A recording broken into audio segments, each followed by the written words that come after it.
présente, professeur Rahmani Mustafa Kamel, expert en marketing digital et aussi à l'export. Le sujet d'aujourd'hui, c'est l'organisation d'un événement. Vous savez que l'événement peut être réalisé par différents outils.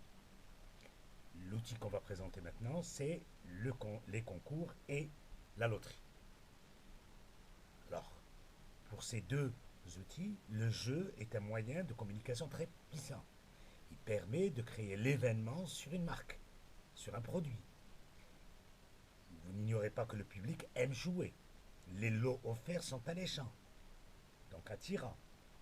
La réglementation en la matière est très stricte. La préparation devra être minutieuse. Pour ce faire, il y a différentes étapes à dérouler. La première étape consiste en la connaissance de l'environnement. Le jeu est une opération parmi tant d'autres qui s'insère dans un plan de communication global. La promotion des ventes n'est jamais utilisée seule. Donc prenez le temps de bien comprendre les impératifs et les objectifs commerciaux liés au produit pour que votre événement colle aux besoins. La deuxième étape consiste en la fixation des objectifs. Les jeux peuvent répondre à deux types de besoins commerciaux, à savoir gagner des parts de marché.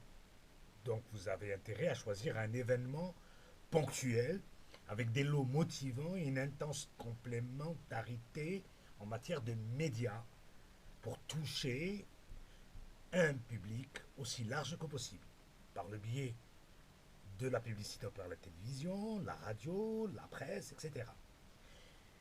Votre objectif, c'est la fidélisation de vos clients. Pourquoi? Parce que cette opération événementielle doit être insérée dans une opération à long terme pour obliger en quelque sorte les participants à revenir. Avec une loterie, tout le monde peut participer. Si vous choisissez un concours, adaptez les questions à votre public afin que le maximum de clients se sentent concernés. La troisième étape consiste en la conception de l'opération. Alors pour la conception de l'opération, là, il faudrait faire preuve d'imagination pour sortir du lot. Utilisez les méthodes de créativité pour récolter un maximum d'idées avant de vous lancer.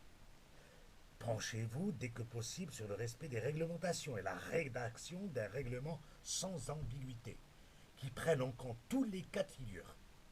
Le dépôt chez un huissier n'est pas obligatoire, mais il vous servira de référence en cas de contestation. La quatrième étape consiste en la réalisation de l'événement. Le concours ou la loterie n'est pas une opération isolée.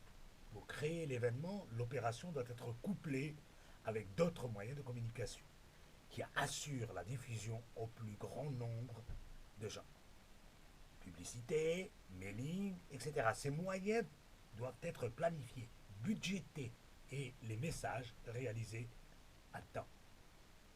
La cinquième étape, c'est le contrôle de l'événement. Le jeu est une opération toujours onéreuse. Elle doit provoquer d'importantes retombées pour se rentabiliser.